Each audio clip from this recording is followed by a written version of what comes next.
Part 1. The Silent Kingdom. In the far reaches of a forgotten land, surrounded by hills that rolled like gentle waves of earth, and forests where the wind itself seemed to sigh in drowsy tones, there was a kingdom called Eldoria. Eldoria was not a kingdom of loud fanfares or endless celebrations. No, Eldoria was a place of quiet dignity, where time moved not quickly, but in a slow, measured rhythm, as though the land itself wished to never disturb the peace of its slumber. The great castle of Eldoria stood upon a hill of pale stone. Its towers rose high, but not in arrogance. They stretched upward like patient trees, holding the sky with calm resolve. At night, the moonlight slid across the castle walls, softening the hard edges of stone, making them appear almost like silver in the stillness of the night. Within this castle lived King Edmund and Queen Isabella. King Edmund was a man of silence. His voice, when he used it, was deep and deliberate, as though every word had traveled a great distance before finally reaching his lips. He did not rush when he spoke, and because of this, when he did, the words seemed heavier, like stones dropped into a still pond. Queen Isabella was no less reserved. She carried herself with gentle grace. Her steps were light, her gestures careful, her face serene. She was a queen who found beauty in stillness and meaning in quiet. Together, they ruled Eldoria not with swords or proclamations, but with a steady patience, like parents watching over children as they drifted to sleep. Every evening, as the sun sank behind the horizon, the kingdom would fall into a hush. The last golden rays would pass over the marketplace, where shopkeepers slowly closed their wooden shutters, one by one, with no hurry. The sound of doors latching echoed softly against the stone streets. The air would grow cooler, and the faint aroma of baked bread and herbs from the castle as the villagers' tolling of a bell could be heard. It did not ring loud, nor did it ring fast. The bell sounded like a slow heartbeat, one deep note, then silence, then another, and then silence again. It was as though the very air in Eldoria inhaled and exhaled with the rhythm of the bell. The guards at the castle gates moved little, only shifting occasionally, their armor whispering with the smallest creak. The torches in their hands flickered gently, casting shadows across the stone walls. Inside the castle, corridors stretched long and empty, their floors echoing with the faintest sound of footsteps. The tapestries that hung from the walls were heavy and old, their colors faded, but their presence comforting, like old memories that never leave. Queen Isabella often wandered the castle gardens in the evening. She would walk slowly among the rose bushes, not to pick them, but only to observe their colors fading into the twilight. She would pause to listen, not to words, but to the sounds of the evening. The distant hoot of an owl. The chirping of crickets, steady and rhythmic. The faint rustle of leaves stirred by the night air. Sometimes she would hum softly, so softly that even the guards nearby could not tell whether they were hearing her or imagining it. A melody with no beginning and no end, like a song carried from long ago. King Edmund, meanwhile, would sit in his study. His study was a room filled with old scrolls and books, their spines cracked with age, their parchments smelling faintly of dust and candle wax. He would light a single candle and let its flame flicker as he traced the words of history with his finger. He did not read quickly, but slowly, savoring each name, each date, and so each forgotten night in Eldoria passes quietly. The kingdom breathes in harmony, like a great sleeping body. The king turns the pages of history. The queen hums to the roses. The guards hold their watch, half asleep upon their feet. The villagers dream in their cottages. The bell tolls again. One deep sound. Then silence. Then another. And Eldoria drifts deeper into night. Part 2. The Throne of Gold. Deep within the heart of Eldoria's castle, there stood a chamber that few entered and fewer still dared to speak in. This was the Hall of the Throne, a room so vast and so quiet that even the faintest sound of footsteps seemed to stretch endlessly, fading into the silence like a whisper lost in time.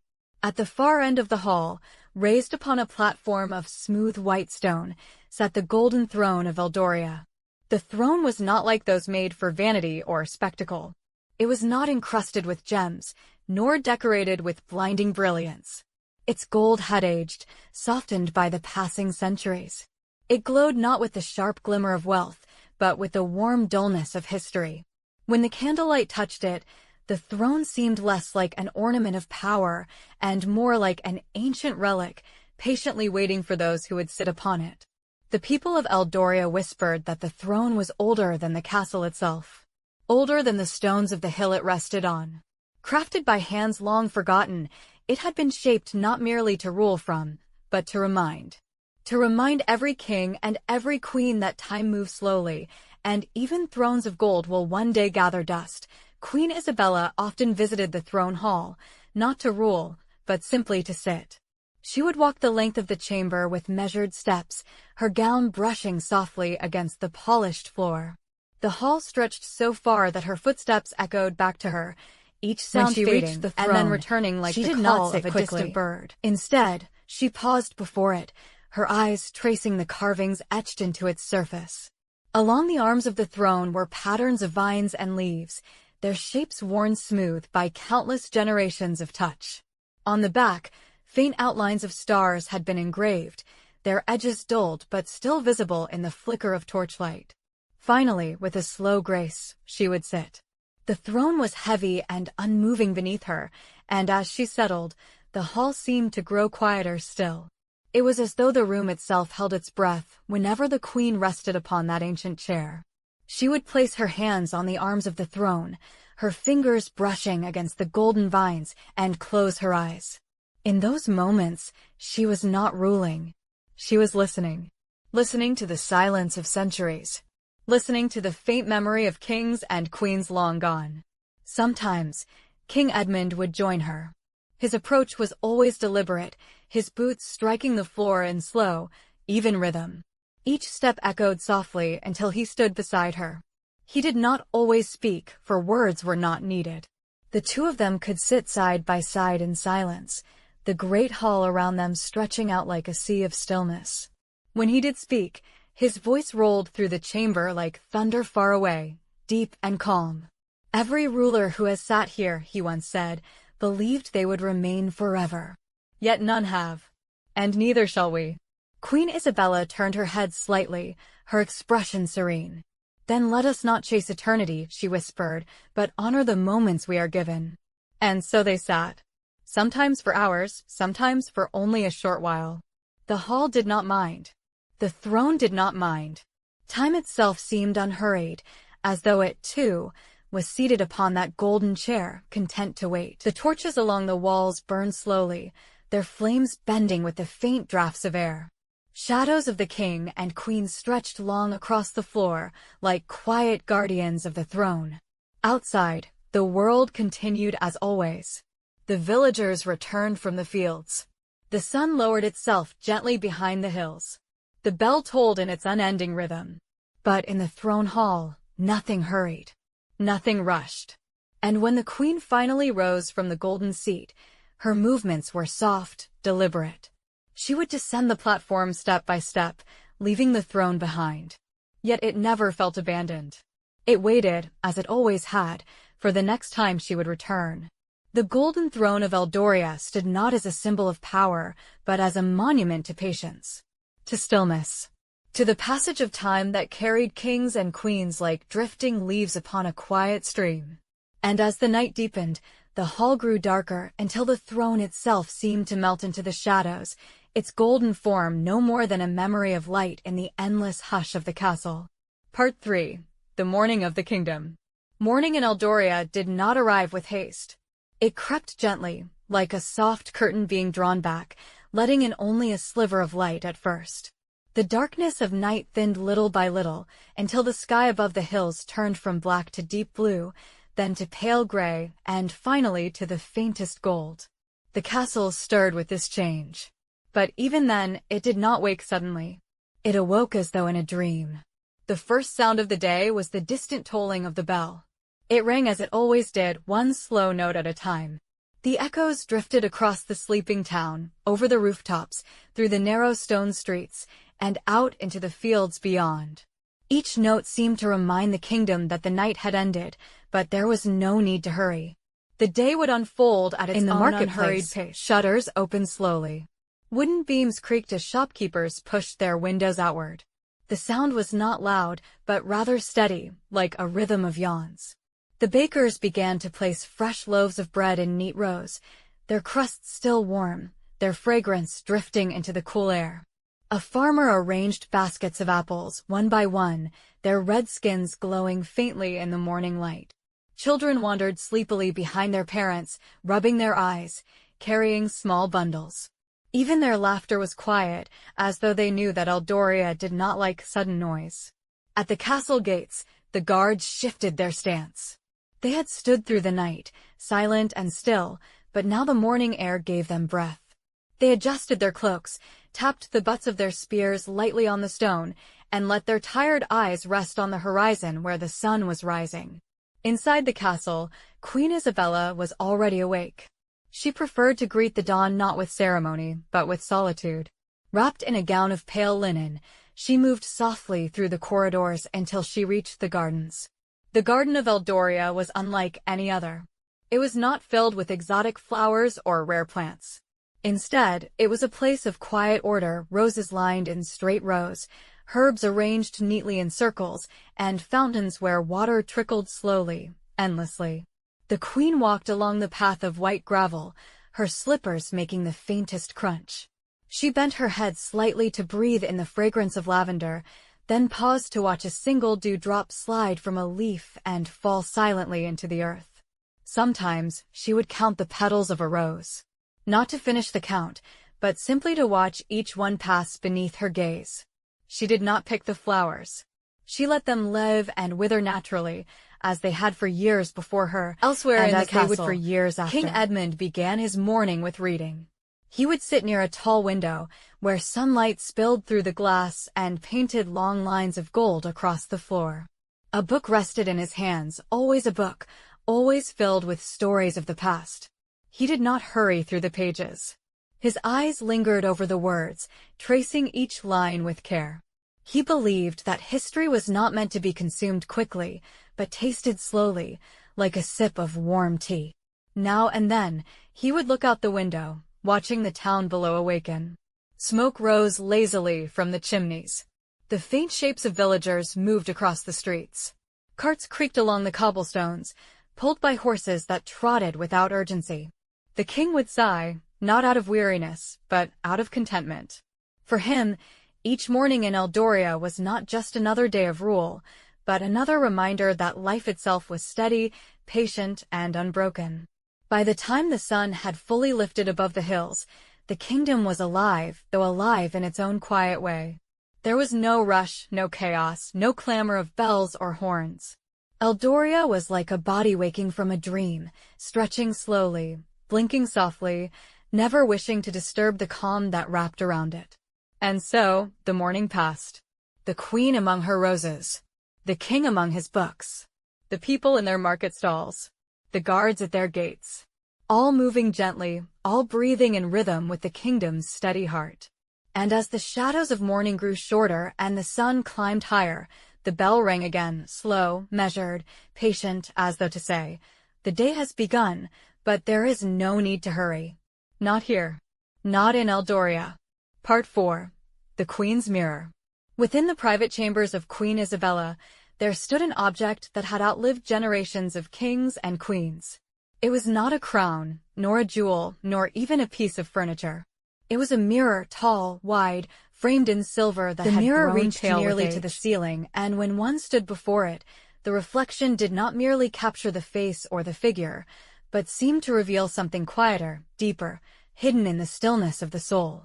Queen Isabella often visited this mirror in the early hours of the evening, when the light from the windows grew dim and the first candles were being lit. She would stand before it silently, the folds of her gown resting gently upon the stone floor, her hands folded before her. The glass was not flawless. It had grown clouded in places, faintly rippled, as though the surface of the mirror itself were made not of glass, but of water. When Isabella looked into it, her reflection seemed softer, less precise, more like a memory than a reality.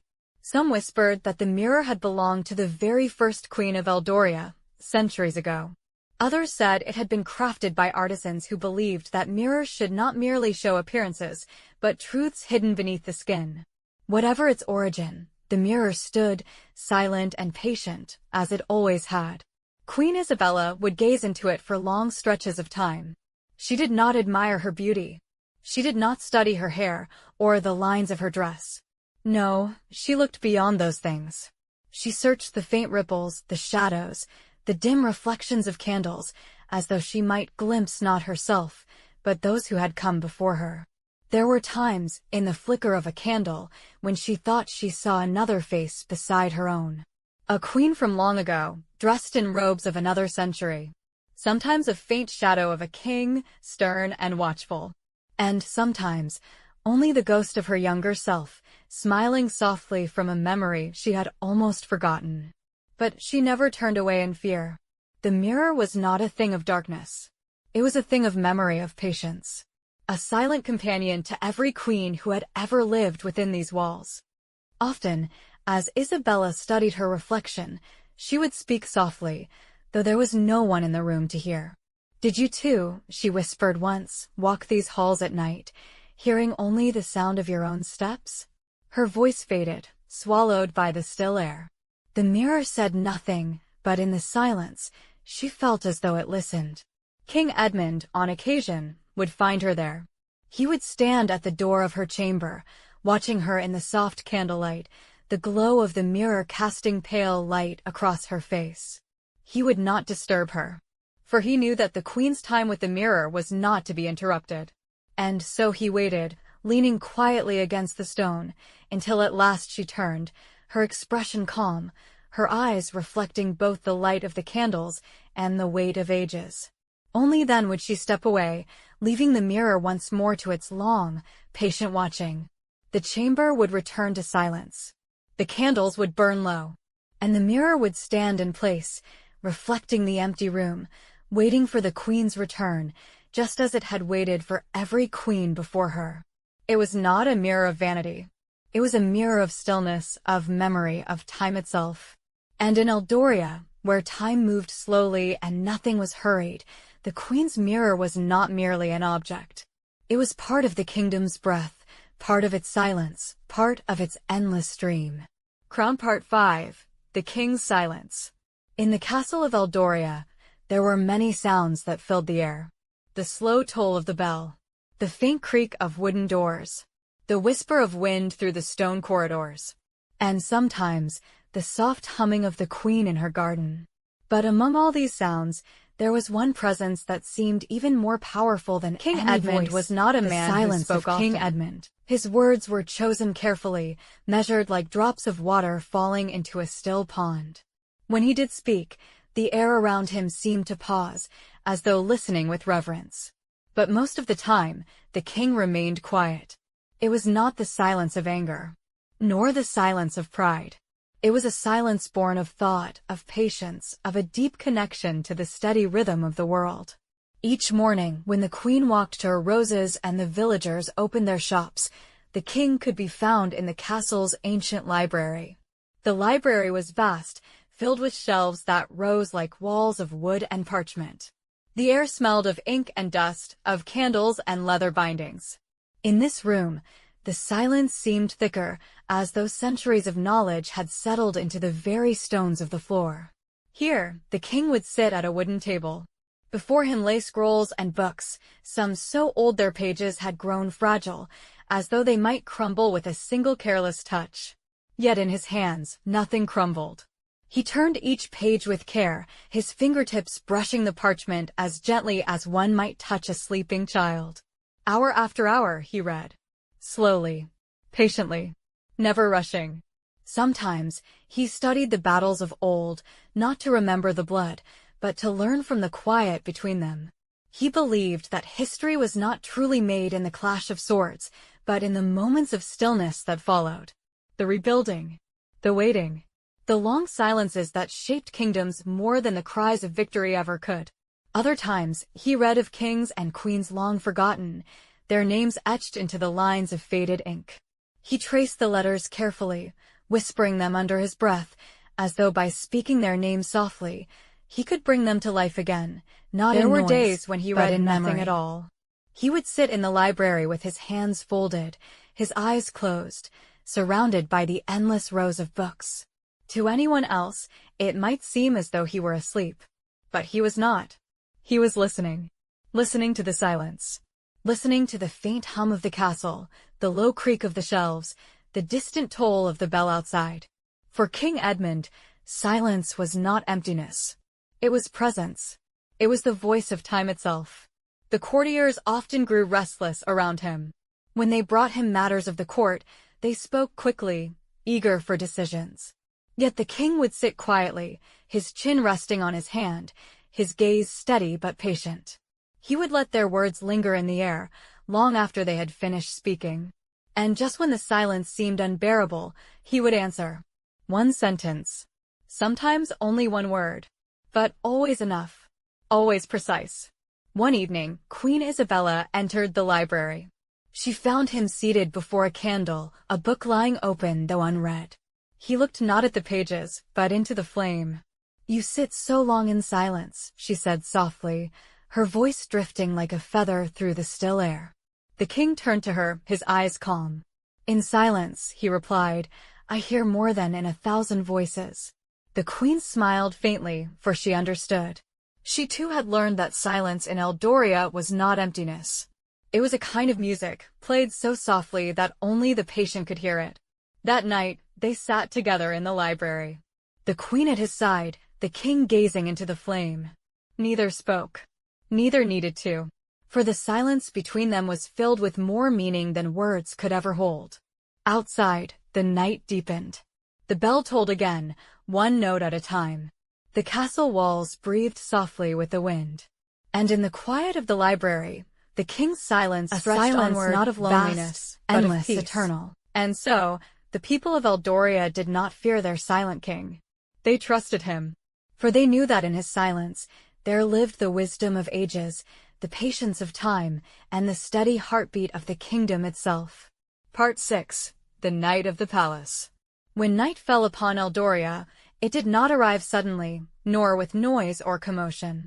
The day faded gently, as though the sun itself grew tired, slowly lowering its golden crown behind the hills. Shadows lengthened across the stone streets, stretching like silent rivers through the town. One by one, windows closed. One by one, candles were lit. And soon, the kingdom entered the stillness of night.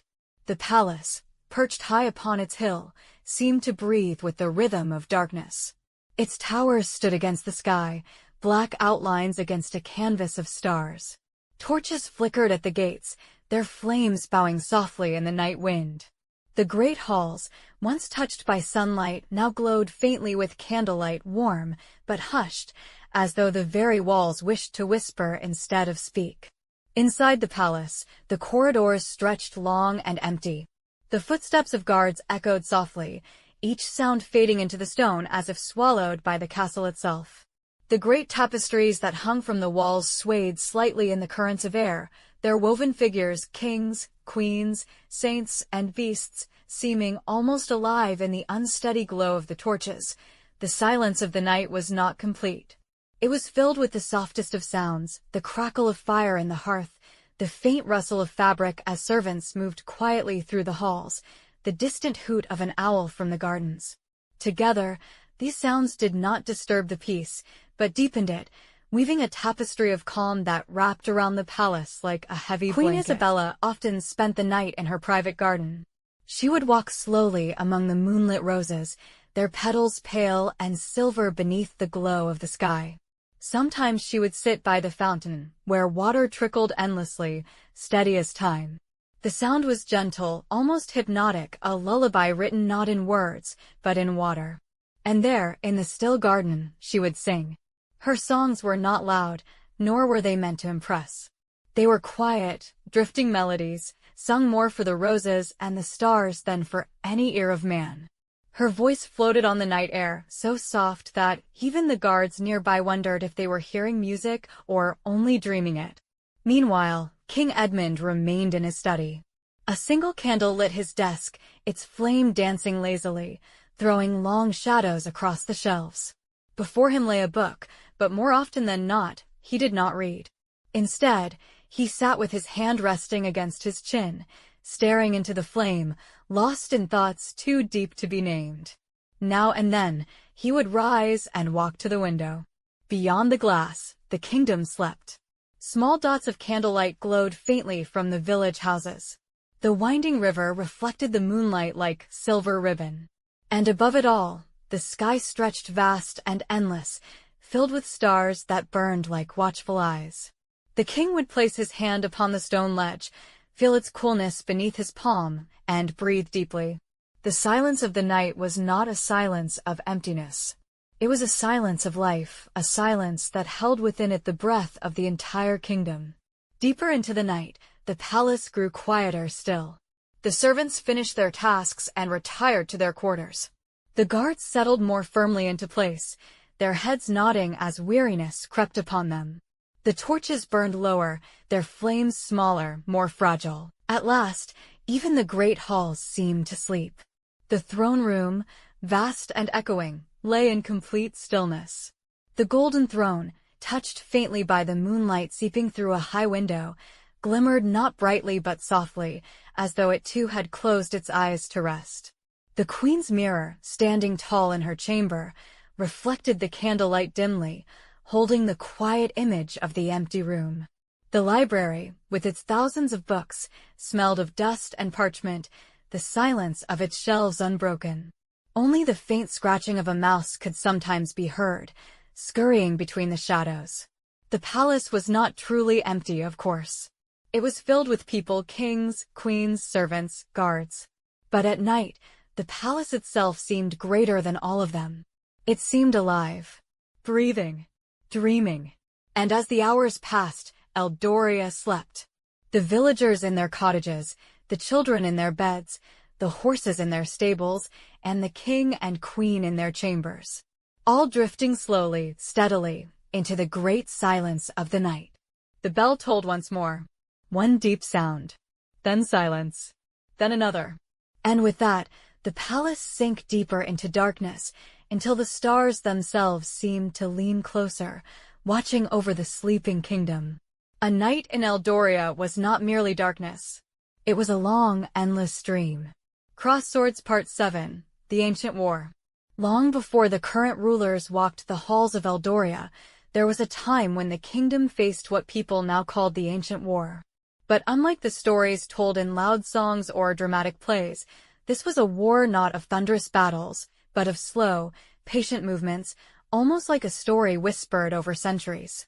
The war began many generations ago. It was not sudden. It did not explode with fire or chaos. It unfolded gradually, as if the land itself had decided that conflict should be slow, deliberate, and pondered. Soldiers moved through fields at a measured pace. Not running, not shouting, but walking steadily, their armor clinking softly with each step. They carried their weapons carefully, not with haste, but with the attention of someone carrying a fragile memory. Camps were set up with care. Tents were pitched, fires lit, and meals prepared. Even the noise of cooking was quiet, deliberate, as though any loudness would disturb the invisible rhythm of the war. Generals sat for hours, maps spread before them, plotting movements not in minutes or hours, but in days, weeks, even months. Decisions were slow. Letters traveled on horseback at the pace of calm, measured horses, never rushed. The battles themselves were far from dramatic. When armies met on the fields, there were few cries, few rushing charges. Instead, they moved in careful lines, like dancers rehearsing a long, slow performance. The clash of swords was muted, softened by the distance between men and the wide stretches of land. Casualties were few, for the armies rarely attacked with force. The war was as much about waiting, watching, and enduring as it was about fighting. Days turned into nights. Nights turned into days. And still, the rhythm of the kingdom, the heartbeat of the land, continued uninterrupted. King Edmund often read about this war in his library. He did not focus on the heroics, nor the glory, nor the names of generals. Instead, he lingered on the spaces in between, on the silent hours spent waiting, on the soldiers who rested under the shade of trees, on the slow, careful march of time itself. Queen Isabella, when she heard these stories, would hum softly, imagining the soldiers walking across the fields, the sunlight glinting faintly on their armor, their footsteps almost invisible, their voices barely above the wind.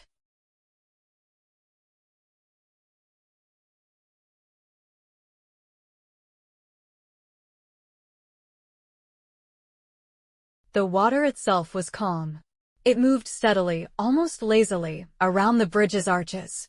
Tiny ripples caught the sunlight, glinting like faint silver threads. Occasionally, a bird would skim the surface, leaving a quiet trail before flying into the soft blue sky. On the bridge, the world seemed suspended between moments. The villagers who crossed it did so without urgency, stepping lightly, carrying baskets of fruit or firewood, speaking in whispers rather than shouts. The air was filled with the faintest sounds, the brush of water against stone, the soft flap of wings, the rustle of leaves from nearby trees. Queen Isabella would often pause halfway across the bridge. She would lean gently against the low stone railing, her hands tracing the cool, rough surface. She did not speak. She did not look away. She simply listened to the water, to the wind, to the long, slow heartbeat of the kingdom beneath her feet. King Edmund would stand beside her, his cloak brushing lightly along the stones. His gaze was calm, distant, thoughtful. He would not rush her, for he understood that the bridge was not just a path, but a place where time could slow, where the world could breathe, and where moments could stretch into eternity. At night, the bridge took on a different character. Moonlight pooled over the arches, casting long, silver shadows across the river. The water reflected the sky, dark and deep, dotted with faint stars. Sometimes, the faint sound of a fish breaking the surface would echo softly, like a note in a silent symphony. The palace could be seen from the bridge, distant but steady, its towers reaching into the sky.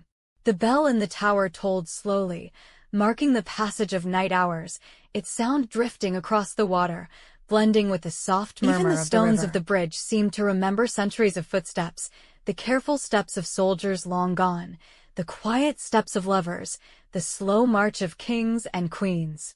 Every footprint had passed, leaving only a memory, a gentle vibration that the bridge held quietly within itself. Sometimes, the queen would hum softly on the bridge. Her voice floated over the water, delicate and slow, as if the river itself were carrying the song downstream.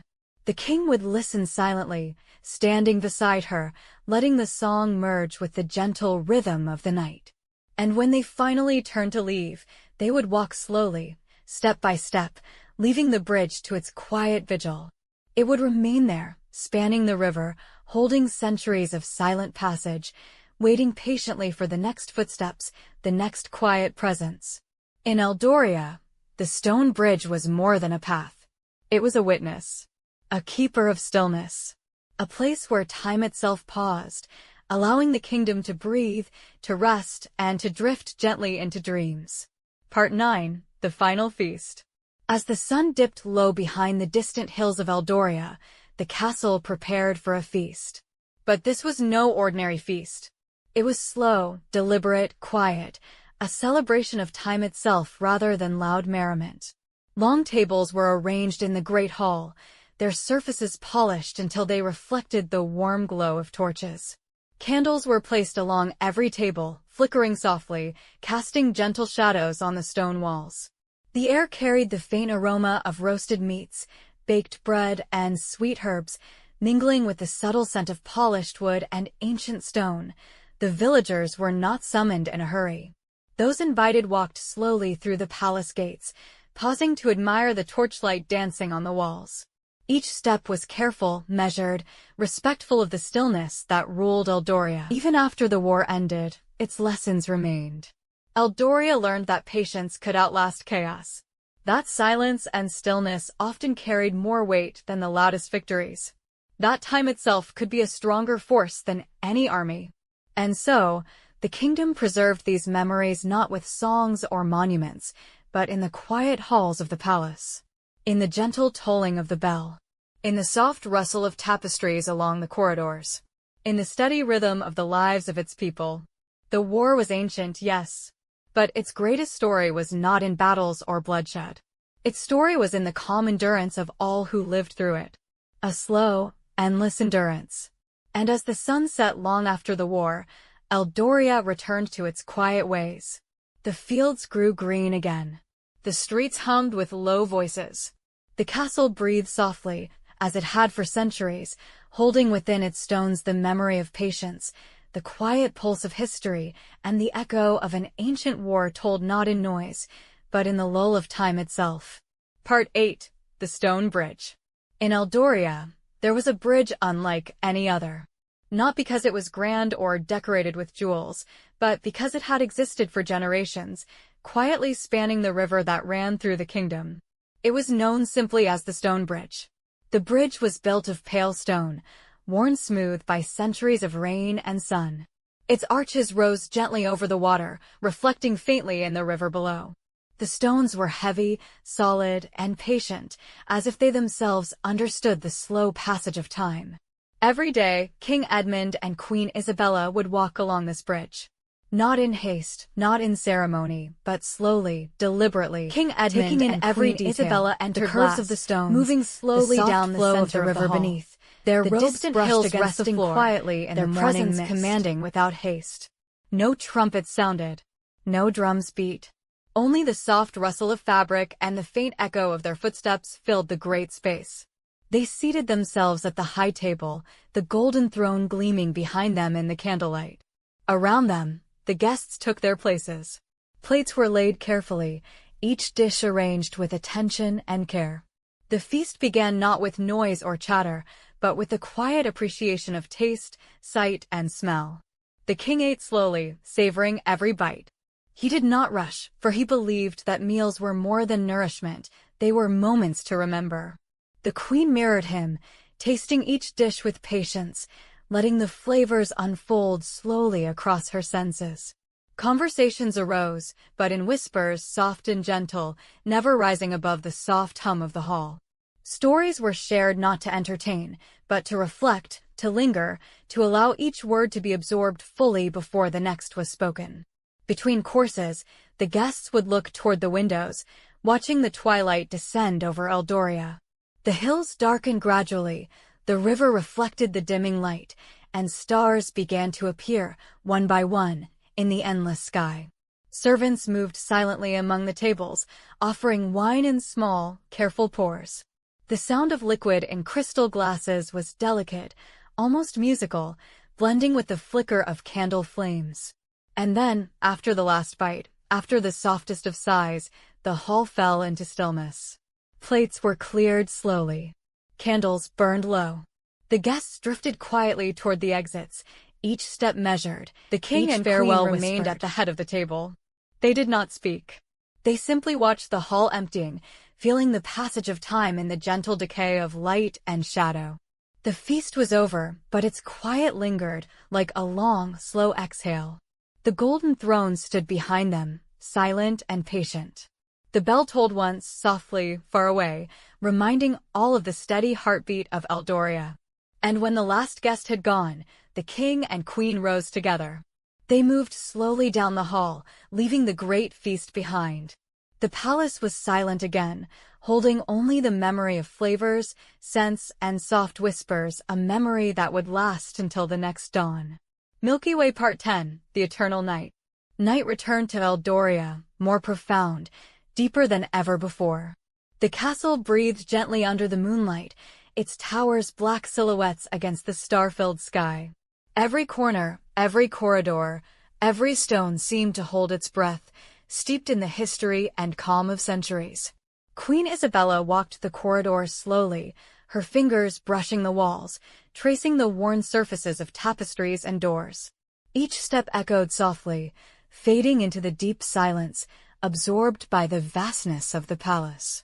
King Edmund followed, his footsteps measured, never hurried. He paused at the windows to watch the moonlight glint on the river and the gentle sway of trees in the evening wind. The kingdom below rested quietly, each house a small island of calm, each family drifting into sleep. The bell tolled once, then silence, then another toll. Each note stretched through the night, a heartbeat of Eldoria, reminding all who listened that time moves steadily, slowly, endlessly. They reached the great hall, now empty, its memories lingering in the polished stones and flickering candle stubs. The golden throne stood at the end, gleaming faintly, holding centuries of rule, patience, and quiet presence. The queen paused before the throne, looking at her own reflection in its soft, warm gold. The king stood beside her, silent, sharing in the deep calm that wrapped the palace like a heavy, comforting blanket. Outside, the wind whispered through the trees, carrying the faint scent of herbs and flowers. The river glimmered beneath the moon, reflecting not only light, but time itself, endless and unbroken. And as the night deepened, the castle and the kingdom drifted fully into eternal rest. Stars sparkled silently above. The palace breathed. The king and queen remained still, seated softly in each other's presence. No words were needed. No noise was made. For in Eldoria, the quiet itself was the story. The silence, the slow movements, the patient watchfulness, these were the essence of the kingdom.